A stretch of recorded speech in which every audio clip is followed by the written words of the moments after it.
This is Backstory, the podcast powered by the newsroom of the Ithaca Voice.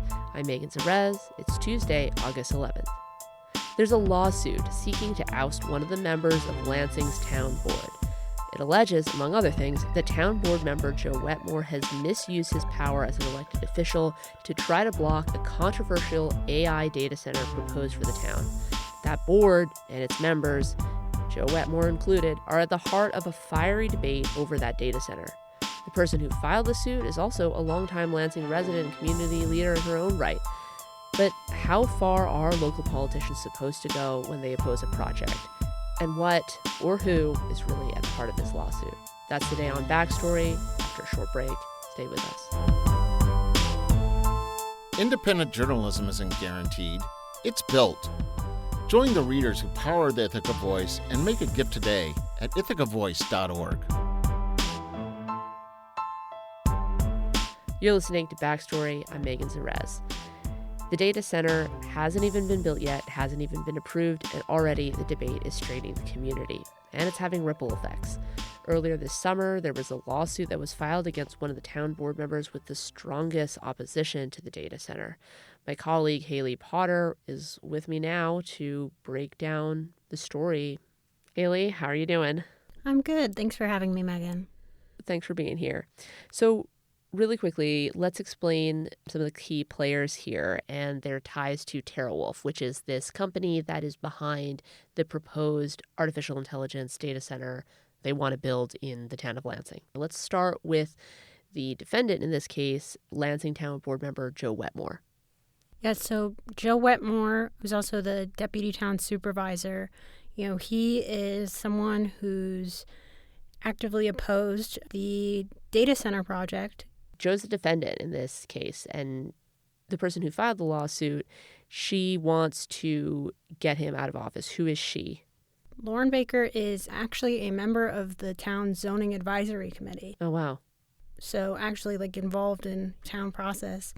Also the Lansing Business Alliance, vice president of the Lansing High School PTSO.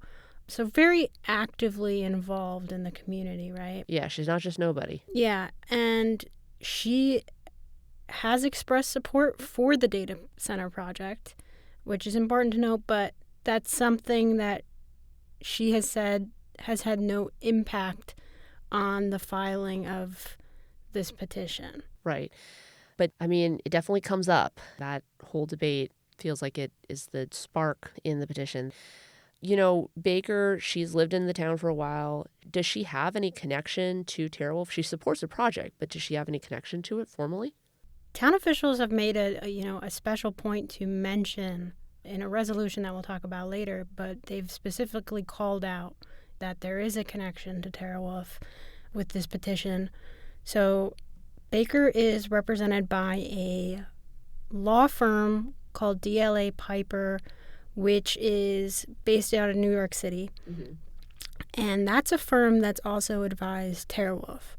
I did reach out to Baker's lawyers about the petition and about their association with Terawulf. I haven't received a response back, but looking online, you can find things about them advising Terawulf. We don't know who, quote unquote, bankrolled this lawsuit necessarily. We just know that this law firm has worked with Terawulf in the past. Correct, yeah. So the petition, it's not just a regular old lawsuit. What is it for? What is it aiming to do? So this petition, just to give some context, was filed in June. This was filed in the State Supreme Court's Appellate Division. It's looking to call for Wetmore's removal as a town board member, as deputy town supervisor. It's accusing him of misusing his position to block the data center project and other projects that he was against. And it's a very lengthy petition. So it's 135 pages, and 100 of those are documents from FOIA requests. Right, so Freedom of Information Law request. And it's emails and things like that, which we can talk more about it later, but FOIL requests have become also a hot topic in Lansing as well. Right. There's a lot of different ripple effects attached to this data center and the debate over it. There are a number of different allegations. Can you give me kind of a breakdown of some of the larger ones? So things really hinge around this data center, but Baker is saying that, it's beyond the data center and that project is just an example of a broader pattern from Wetmore. So she's been really insistent about that fact. Yeah, so she's brought up a town board meeting in 2021 when NYSEG had proposed an auction of the Bell Station property. And apparently at that meeting, he reportedly talked about pulling strings to push the sale in the direction that the town wanted it to. Right. So that's, she's saying, is an example of something that's similar to what she's alleging he did in the data center case, but just predates the data center. Yes, exactly. A big thing was also Wetmore allegedly conducting town business through private email channels, saying that those emails had shown that Wetmore knew that the proposed moratorium would potentially subject the town to legal liability. Right. And when you're talking about the moratorium, you're talking about this moratorium on development, which would, pretty directly impact this proposed data center. And that was something that the town was considering passing, ultimately did not. Yes. Yeah, exactly.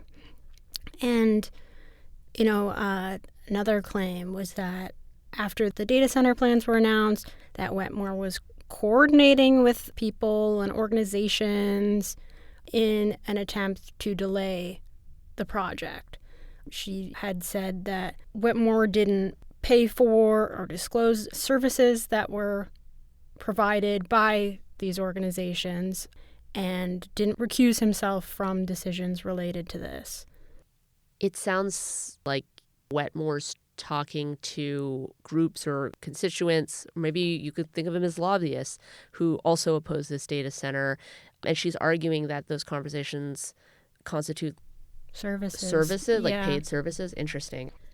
Yeah. One of the other allegations was accusing Wetmore of trying to force the Zoning Board of Appeals chair, Jack Young, to recuse himself as chair, and attempting to also remove a planning board member who he thought was open-minded to the data center and allegedly proposing somebody he knew was opposed to the data center. So, yeah, those are the main allegations in this petition. Well, what do Wetmore or his lawyers say about this proceeding that Baker's trying to bring? Wetmore's lawyers had asked the court to dismiss the case. They were arguing that there were procedural and legal issues with it, saying that it didn't sufficiently demonstrate misconduct. I did reach out to Joe Wetmore, the man himself, about this whole situation. He said, obviously he can't comment on an active legal matter, but he did say that the allegations were without merit and that he expected the petition to be dismissed. I want to dig in a little bit to the allegations about this quote-unquote private email channel. And that's making reference to something called a listserv or, an email list that, Baker is alleging constitutes these private channels that are not accessible to people who are filing public records requests. Can you tell me more about this listserv group? What is a listserv? Who's on this listserv? So a listserv is, a kind of community-based email list. A lot of municipalities have their own listservs where they communicate about things going on in the town or the village. Right, just any community members, not anything official. Mm-hmm. There's my favorite, Fall Creek listserv. Shout out to the Fall Creek listserv. I don't know how many people are on the Fall Creek listserv, but I know there's quite a few people on that listserv. There's common council members, there's plenty of members of the community, and people will be listing everything from, there's a free, flower bulbs, free, mattress on the side of the road. Does anyone know a good plumber? That's my understanding of my personal community's listserv. Is that kind of, the gist of this one? Yeah, so Baker has said this is a lot smaller than typical listservs. At least when it was established in 2022, I guess there were 60 people on it. Okay, so much smaller. And Baker has said that some of those members included at least 4 of the town board's 5 members and was reportedly administered by Wetmore's wife. Huh. So the big issue that Baker has with it is accusing the concept of a listserv, basically, and how it was used as violating New York's open meetings law. Huh. And why is that? She's saying that because there were so many members of the town board on it, it was like they had a quorum. Yeah, Baker was saying that, because it was a majority of the town board members were on it, it was a quorum is how they described it. Right. So email discussions on that board, she's arguing, could constitute a public meeting that's not available to all. Yes, exactly, because it was members. Only, 60 people. She's saying this wasn't open to the whole town. Wetmore's lawyers, in their response, they've said a listserv doesn't qualify as an open meeting and that Wetmore himself is not a public body. And this is not the first time, though, that this has come up as an issue. So Wetmore and other board members have faced criticism for their use of the listserv.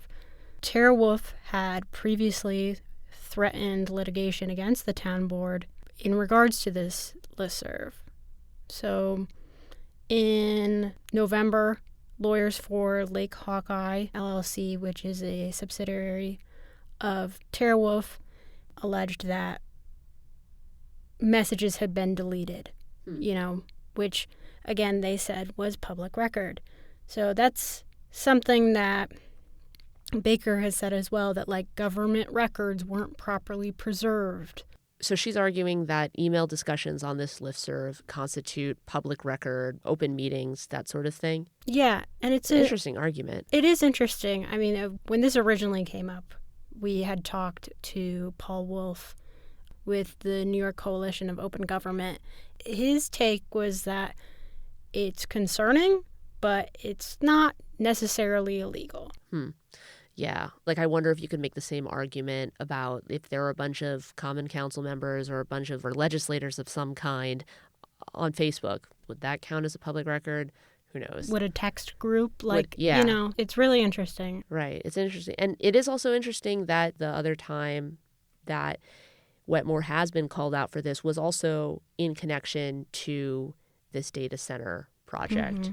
I think we're going to take a really quick break. When we get back, I want to delve a little bit more into the connections that this legal proceeding has to this very controversial data center.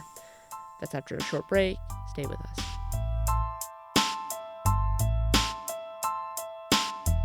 Backstory is supported by Cayuga Health and Arnott Health, members of Centralis Health, connecting our community with accessible, compassionate care that's built around you.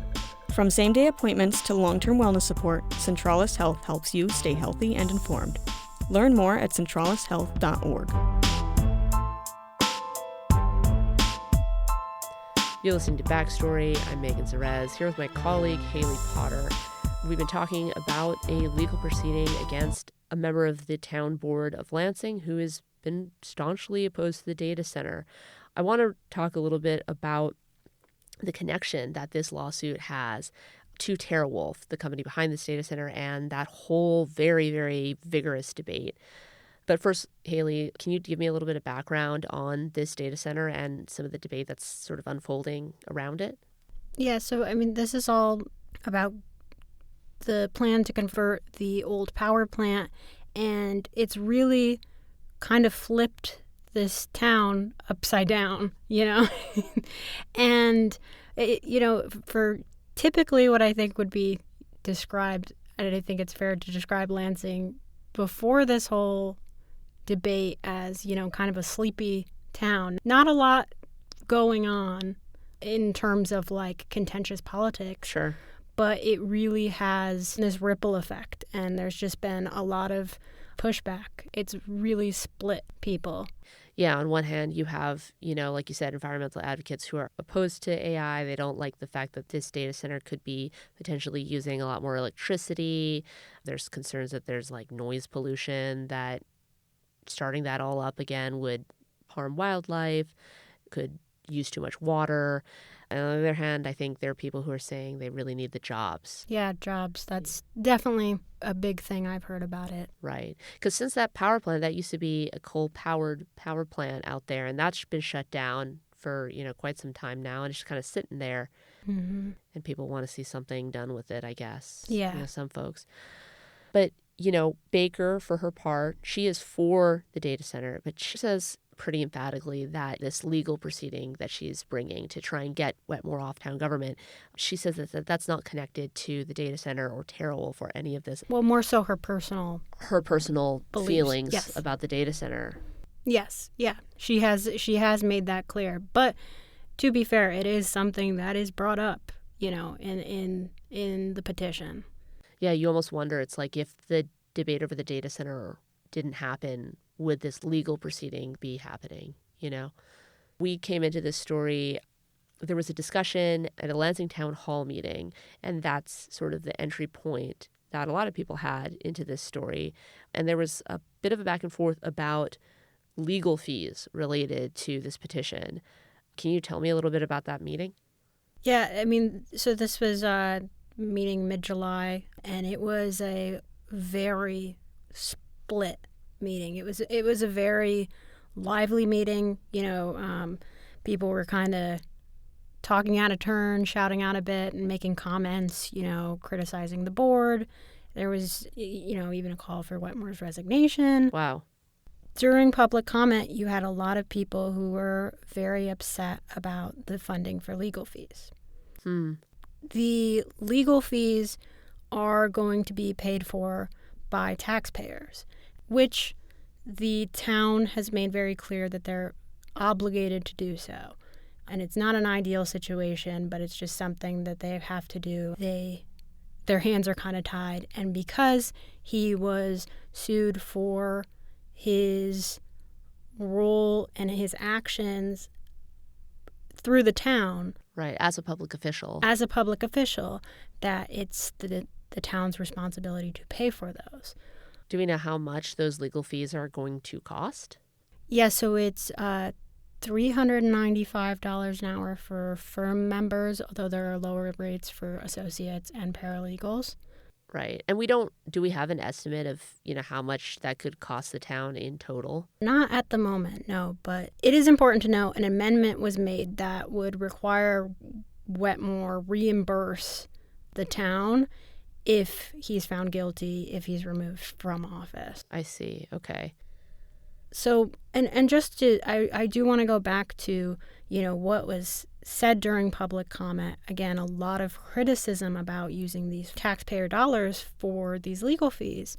But there also was a lot of support for Wetmore as well. It was pretty split. Wow. So, what were some of the supporters saying? One of the supporters, who I spoke to afterwards, Ken Wilkin, who is president of the environmental advocacy group FLX Strong. He had criticized this petition and called it frivolous. It is important to note that FLX Strong is one of the organizations that Baker said had assisted Wetmore in the plan to delay the data center. So the conversation over these legal fees that the town is going to have to bear, whatever they may end up being, this kind of adds to some of the other financial challenges that the town of Lansing is facing. I'm thinking you wrote another story about some of the fees that the town is facing, just fulfilling a sizable uptick in the number of freedom of information law requests that they're getting. But can you tell me a little bit about some of the other, financial challenges that the town is facing right now? Yeah, so I will say with the FOIL request, it was $200,000 for fulfilling those through October through mid-June alone. I think it was about 90 requests, according to town supervisor Ruth Groff, that was mainly due to the staff time it was taking to fulfill those requests and having to get outside help. But then you also have other legal fees. So they've incurred legal costs defending against a lawsuit which was filed by environmental groups.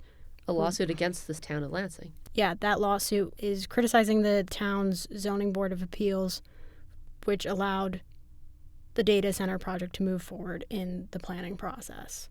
And during that July meeting, town officials said that they're obligated to do all these things to defend against legal challenges, to make sure that people, when they request open records, they get them. You know, they have that legal requirement to be transparent, but it is having impact on town coffers.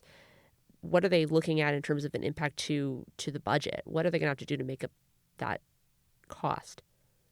Well, I mean, more so with this was in regards to the foils, but I had been told that the budget was going to have to just be amended, and sales tax revenue would have to be reallocated to the town's B fund, which the B fund funds the planning department and services outside the village. So I was told that, you know, the other three funds were healthy, just moving things around a little bit. Right. But Ruth Groff has made it clear that the town is still in a stable position overall. Right.